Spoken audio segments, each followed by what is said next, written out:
안녕하세요. 모든 경기 종목을 다루고 있는 토서관입니다. 하루도 빠지지 않고 많은 경기들의 조합픽을 프리미엄 정보방에서 매일 공유하고 있습니다. 참여를 원하시는 분들은 영상 하단 댓글 보시면 오픈 채팅 링크 있으니 문의 주시길 바라며 구독과 좋아요 한 번씩 부탁드리겠습니다. 그럼 이번 경기 정보 시작하겠습니다. 레반테 마요르카 축구와 관련하여서 레반테는 비아레알 원정을 패하고 홈을 돌아왔습니다. 마요르카는 바르샤에 패하고 원정 일정으로, 레반테는 비아레알 원정에서 힘의 격차를 느끼며 완패를 하였고, 모랄레스 대신 나선 프루토스가 이선에 라인을 올리며 마르티를 지원하며 공격적인 경기로 나섰지만 라도자와 캄파나가 중원에서 볼 소유를 제대로 하지 못했고, 수비진은 상대의 침투에 속절없이 무너졌습니다.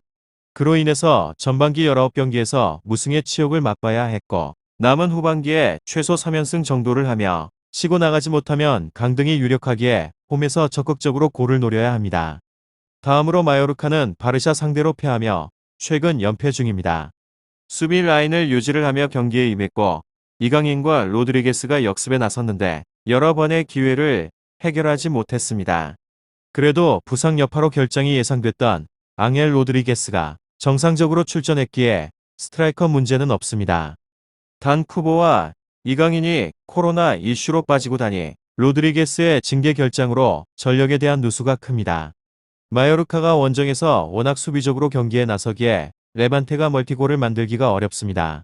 레반테, 마요르카 이 두 곳에 있어서 접전이 예상이 되는데, 레반테도 승격팀을 상대로 하여서 홈 경기의 일정이기 때문에 적극적인 경기로 임할 것 같습니다.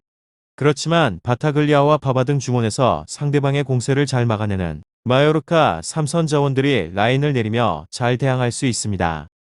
마요르카도 앙헬 로드리게스가 있긴 하지만 이선의 지원이 줄어들 것이기에 원정에서 결정적인 한 방을 터뜨리기는 어려워 보입니다.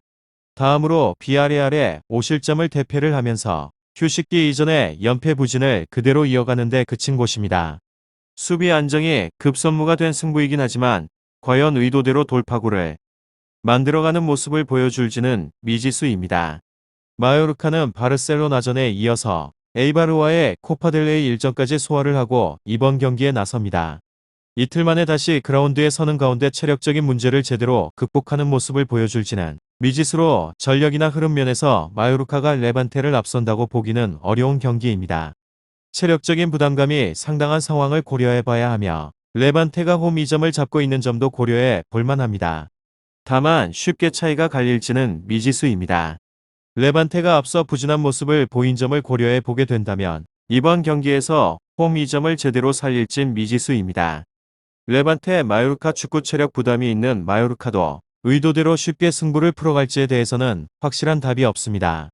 다음으로 레반테가 마요르카를 홈으로 초대를 하며 지난 시즌 극과 극의 경기력을 보여줬습니다.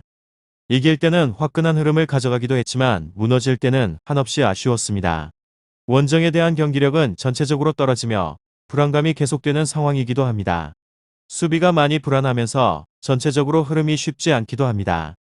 원정에서의 경기력 회복이 쉽지 않고 최근의 무패 행진은 끊겼다. 하지만 경기력은 비교적 안정세를 찾기도 하였습니다.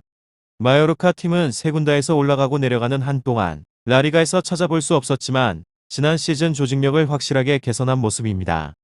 이번 경기에 있어서도 마찬가지로 특유의 조직적인 움직임과 관련하여서 살려가야 쉽지 않은 상황이긴 하지만 전력에 있어서 확실히 다져왔기 때문에 흐름을 잡아갈 수 있고 이강인이 합류를 해서 본격적으로 나섭니다. 다음으로 레반테 팀에 대해서 알아보게 되면 이곳은 스페인에 자리하고 있는 제3의 도시인 발렌시아를 대표를 하고 있는 2인자의 클럽입니다. 이곳은 오래벌 라이벌 관계이며 두 팀의 경기에 있어서는 더비로 잘 알려져 있습니다.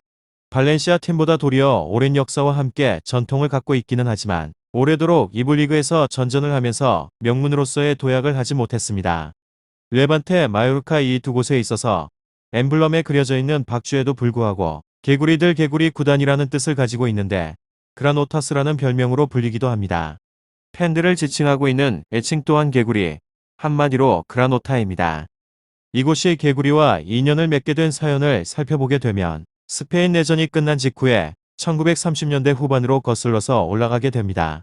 이 내전의 여파로 인해서 홍구정이 파괴가 되는 피해를 입어서 한동안 경기를 치를 장소를 찾지 못하였고 반면 이웃에서의 클럽인 힘나스티코는 홈구장에 있어서는 무사하긴 했지만 선수들에 있어서 대부분 내전으로 인하여서 사망을 하며 클럽 존폐의 위기에 놓여져 있습니다. 결국에는 두 팀은 합병을 결정하기도 하였습니다. 레반테 선수들에 있어서 이때부터 힘나스티코의 푸른색과 함께 자주색 줄무늬를 착용을 하고 있는 한편 그들의 홈구장인 그라노타를 사용하기 시작을 하였습니다. 다음으로 마요르카 팀인데 창단을 한 이래에 2부 리그를 전전을 하는 중소클럽으로 크게 두각을 나타내지 못했는데 1990년대부터 시작을 하여서 미겔, 앙헬 나달과 같은 걸출을 하게 된 스타 선수를 배출을 하는 등 조금씩 천천히 주목을 받게 되었습니다. 1997-98 시즌에 있어서 코파 델 레이 준우승 리그에서는 5위로 수페르코파 우승에 있어서는 1998-99 시즌컵 위너스컵 준우승이란 대이변을 일으키게 되었는데 이로 인해서 전성기를 맞이를 하였고 돌풍의 핵으로 떠오르기도 하였으며 당시의 팀을 진두지휘를 하게 된 감독은 바로 액토르 쿠페르였습니다. 오늘은 레반테 마요르카 축구에 대해서 알아보게 되었는데 더 궁금하신 사항에 대해서는 이야기를 통하여서 궁금증을 풀어보시길 바랍니다. 유익한 정보가 되셨다면 구독과 좋아요 한 번씩 부탁드립니다. 그리고 최종 조합과 정답치는 항상 프리미엄 정보방에서 항상 공유하고 있으니 참고해 주시고 이번 영상 마무리하겠습니다.